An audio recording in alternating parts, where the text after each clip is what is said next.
नमस्कार, स्वागत है आप सभी का हिंदुस्तान 24 पर और मैं आप सबके साथ विपिन चौधरी।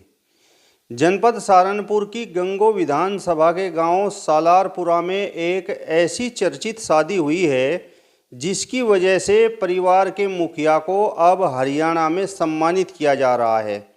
शादी में आखिर ऐसी क्या खास बात थी जिसकी वजह से दूसरे प्रदेश में परिवार के मुखिया को सम्मानित किया जा रहा है, ये जानने के लिए आज हम गांव सालारपुरा में पहुंचे हैं और जिस परिवार में शादी हुई है उस परिवार के मुखिया भी हमारे साथ में मौजूद हैं।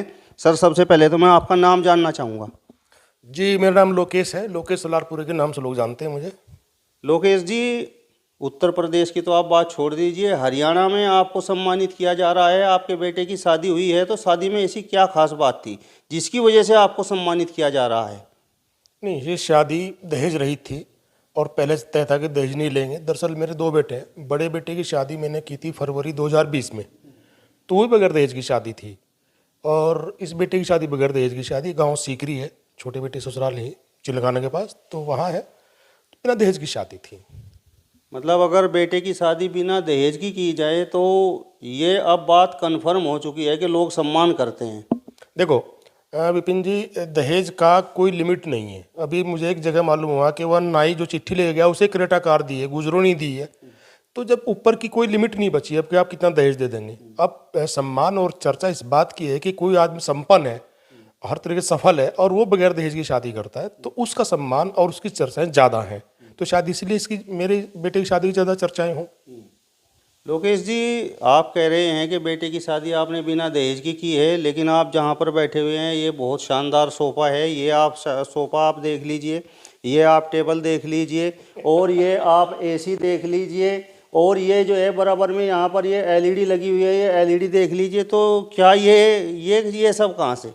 देखिए, मैंने आपको एक पहले बात कही थी कि अगर कोई परिवार संपन्न है, सफल है, वो बगैर दहेज की शादी करता है तो इसकी चर्चा ज़्यादा होती है। देखिए, मेरे पापा LIC में डेवलपमेंट अफसर थे, मेरा बड़ा भाई डॉक्टर है, मेरी खुद की छोटी सी फैक्ट्री है, खेती भी है, ज़मीन भी है। मेरे दोनों बच्चे 28-30 लाख रुपए सालाना के पैकेज ले रहे हैं। तो ये होना कोई नई बात है क्या? कौन सी बड़ी चीज़ है? इतना ज़्यादा है कहाँ? इतना नॉर्मल चीज़ है, हर घर में होता है भाई। तो इसको लेकर आप क्यों चौंक गए? नहीं, चौंक में इसलिए गया कि कुछ लोग कहते हैं कि हमने 1 रुपये की शादी की है, बिना दहेज की शादी की है, लेकिन पल्ले के नीचे से सब कुछ ले लेते हैं। देखिए, मैं आपको दोनों अपने संविधानों के एड्रेस देता हूँ, नंबर देता हूँ, और मेरा आपसे रिक्वेस्ट भी है कि आप उन दोनों परिवार में जाइए ताकि उनको भी सम्मानित, वो भी सम्मानित महसूस करें कि उन्हें किस घर में लड़की दी है और कैसी रिश्तेदारी जुड़ी है। उनका भी सम्मान होगा तो और लोग इस पर प्रेरित होंगे, हाँ भाई बगैर दहेज की शादी करनी चाहिए। अभी तक हो ये रहा है कि लड़के वाले तो चलो मान भी जाते हैं, लेकिन लड़की वालों को लगता है तुम्हारा अपमान है, वो थोड़ा सा हिचकते हैं। हालांकि सीकरी ये चीज़ नहीं थी, वो समझदार थे, उन्होंने कहा नहीं ये तो बहुत अच्छी बात है, हमें समाज में उदाहरण देना चाहिए। तो मेरे जो रिश्तेदार हैं वो भी अच्छे आदमी है, तो आप शेरपुर भी जाइए और यहाँ भी जाइए, मेरी आपसे रिक्वेस्ट है ये। उन दोनों परिवार के मुखियाओं से पूछिए कि वास्तव में बिना दहेज की शादी करने के बाद आपको कितना अच्छा लगा, क्या हुआ, और सलाहपुरा फैमिली ने आपसे कुछ लिया नहीं लिया, टेबल के नीचे क्या लिया। अरे अगर कोई लड़की वाला शादी करेगा, वो पैसे देगा तो टेबल के नीचे क्यों देगा भाई? आप मुझे बता दो, वो देगा फिर खुल के देगा ना। ऐसा कुछ नहीं होता है, अफवाहें होती है, पता नहीं लोग करते रहते हैं। बहरहाल मेरे यहाँ तो ये भी कोई अफवाह नहीं है। आपके दोनों बेटे शिक्षित हैं, पढ़े लिखे हैं, जॉब भी कर रहे हैं, तो मेरा सवाल आपसे ये है कि आपके पास तो बड़े बड़े ऑफर वाली शादी आई होगी। हाँ, बहुत ऑफर वाली शादी थी, लेकिन ध्यान देना ही नहीं था। मुझे जो चाहिए था वो ही मैंने मंजूर किया। मुझे दोनों बच्चे ऐसे चाहिए तो घर में कभी अलगाव की दीवार ना हो, और भगवान का शुक्र है दोनों बेटियां ऐसी आई हैं कि जो बिल्कुल दोनों सहेली की तरह रहती हैं। घर में अलगाव की बात छोड़ दी है, कोई दूर दूर तक नहीं जाएगी ये चीज़। कितने डेडिकेशन है, क्या क्या उनके अंदर गुण है, मतलब अगर स्वर्ग कहीं है तो वो यहाँ है। इन दोनों बच्चे के आने के बाद मुझे लगा घर में स्वर्ग क्या होता है। लोकेश जी, आपने ऐसा क्यों मन बना लिया था कि बेटों की शादी बिना दहेज के करनी है? हाँ, ये आपका बहुत महत्वपूर्ण सवाल है विपिन जी। देखिए, जब आपके यहाँ बेटी पैदा होती है तो आपको अच्छी तरह पता है कि 15-20 साल बाद दूसरे घर में जाएगी। उसके बावजूद भी आप उसे पढ़ाते हैं, लिखाते हैं, बिल्कुल लड़कों की तरह।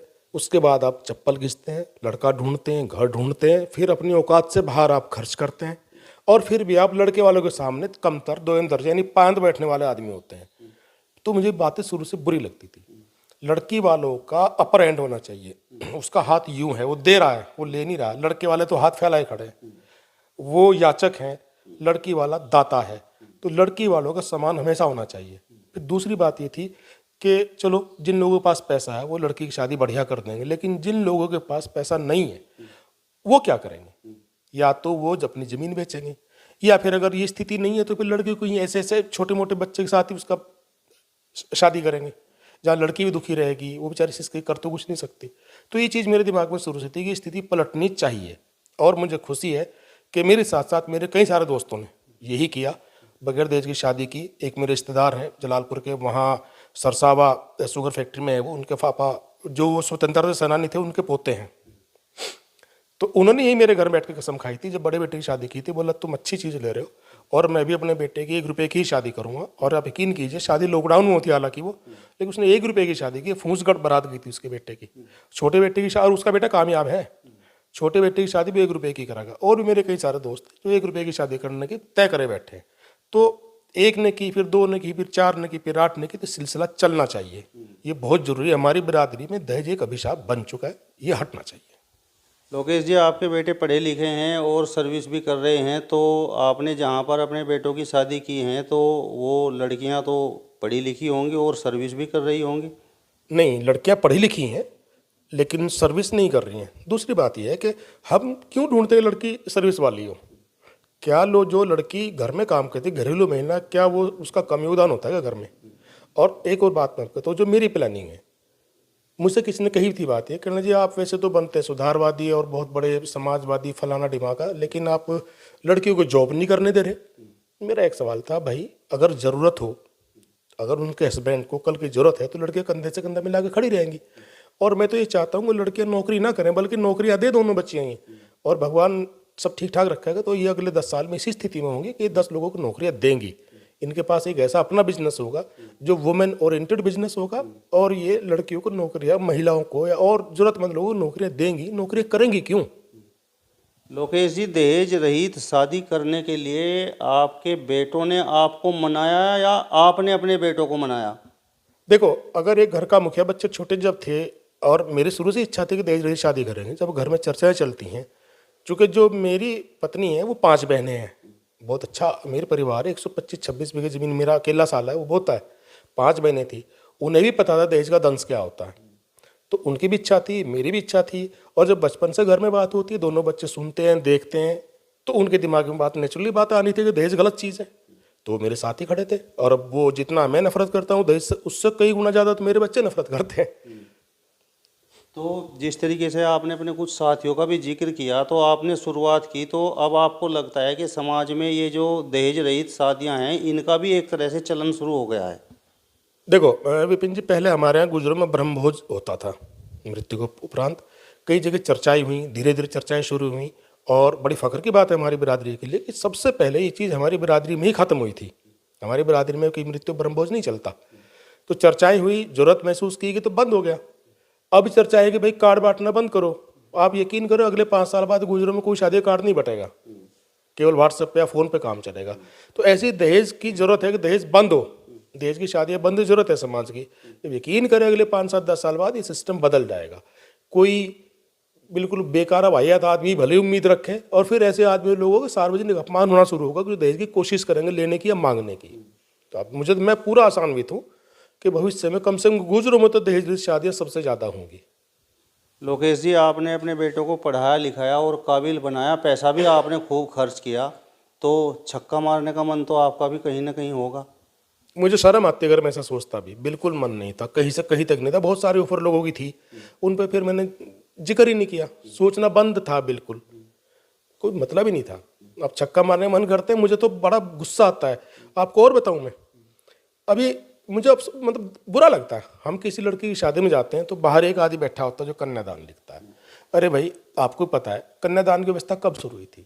जब पहले देश की व्यवस्था इतनी नहीं थी, पैसा नहीं था लोगों के पास, तो हम एक समाजवादी व्यवस्था थी, एक समाज के सिस्टम था कि भाई किसी भी बेटी के साथ मिलजुल के शादियाँ करेंगे, था ना यही? लेकिन अब अगर आप 40-50 लाख रुपए खर्च कर रहे हैं शादी में और फिर सबको आप चिट्ठियाँ दे के बुलवाते हैं, आमंत्रित कर रहे हैं भाई आओ, और उसके बाद बाहर एक आदमी बैठे जो लिखेगा आपने क्या दिया, कि भाई ये कैसी व्यवस्था है? जिस दिन ये सिस्टम बंद हो जाएगा अब जरूरत नहीं है कन्यादान की। एक आदमी 50 लाख खर्च कर रहा है तो 1 लाख के कन्यादान की बिल्कुल जरूरत नहीं है उसे। जिस दिन ये सिस्टम बंद होगा तो आप यकीन कीजिए दहेज का सिस्टम एकदम किनारे आ जाएगा। तो शुरुआत यहाँ से भी होनी चाहिए। कुछ शर्म नहीं लगती? आपका परिवार संपन्न परिवार है, बच्चे पढ़े लिखे हैं, नौकरी में हैं, लेकिन दहेज आया नहीं। शर्म लगेगी? मुझे फक्र है भाई, मेरे बच्चों को फक्र है। आप शर्म की बात करें, क्यों शर्म आएगी? कुछ गुनाह किया गया भाई? फक्र है हमें, हमने बगैर दहेज के शादी की है। मुझे फक्र है मेरे परिवार को, मेरे बच्चों को, मेरे मिलने जुलने वालों को, मेरे पूरे परिवार को फक्र है। शर्म की बात मैंने आपसे इसलिए की कि जो संपन्न परिवार होते हैं, खासकर आपके गुजर समाज में, वो जिनके यहाँ अच्छी शादियाँ होती हैं, करोड़ों करोड़ों रुपए की शादियाँ होती हैं, तो बड़े फक्र से जाकर चर्चा करते हैं कि हमारे यहाँ देखे कितनी बड़ी शादी हुई है। मैंने भी कहा था कि लड़के वाला अगर दहेज ले रहा है तो जाहिर सी बात है उसका हाथ यूं है, यानी मांग रहा है। अगर आप मांग रहे हो यानी भीख मांग रहे हो, भीख ले रहे हो और फिर भी कॉलर ऊंचा कर रहे हो, हाँ मेरी इतनी भीख मिली, तो शर्म उन्हें आनी चाहिए क्या या मुझे आनी चाहिए? आप बताओ। चौधरी तो नाराज नहीं हुई? चौधरी कहती होगी ले कहना करे ये क्या कर रहे, बच्चे हैं पढ़ लिख लिए, कुछ तो ले लो। मैंने आपको थोड़ी देर पहले क्या बताया था, वो इतने भरे पूरे परिवार की 5 बहनें हैं, हालांकि अच्छा घर है, कोई दिक्कत नहीं, लेकिन ऐसा नहीं है अगर लड़कियां कहती नहीं तब महसूस होता है कि दहेज नहीं होना नहीं चाहिए। लड़की हर कोई चाहती है दहेज नहीं होना चाहिए, ठीक है ना। और हम तो शुरू से भाई 30-32 साल मेरी शादी को हो गए, तो ऐसा तो नहीं हमें बातें नहीं होती होंगी, तो हमें बातें होती थी, वही बात बच्चों में गई है। मेरी वाइफ मेरे इस मामले में पूरी तरह साथ है, वो भी बेइंतहा नफरत करती दहेज से। लोकेश जी, आजकल तो कुछ देखने में ये भी आता है कि जो लोग अपने बच्चों को पढ़ाते लिखाते हैं, उन्हें कामयाब बनाते हैं, फिर उनकी बोलियां लगाते हैं और बिचौलिए को ढूंढा जाता है और उससे कहा जाता है कि जाइए और ढूंढ कर लाइए जो ज़्यादा से ज़्यादा दान दहेज दे सके। तो ऐसे लोगों को आप क्या कहना चाहेंगे?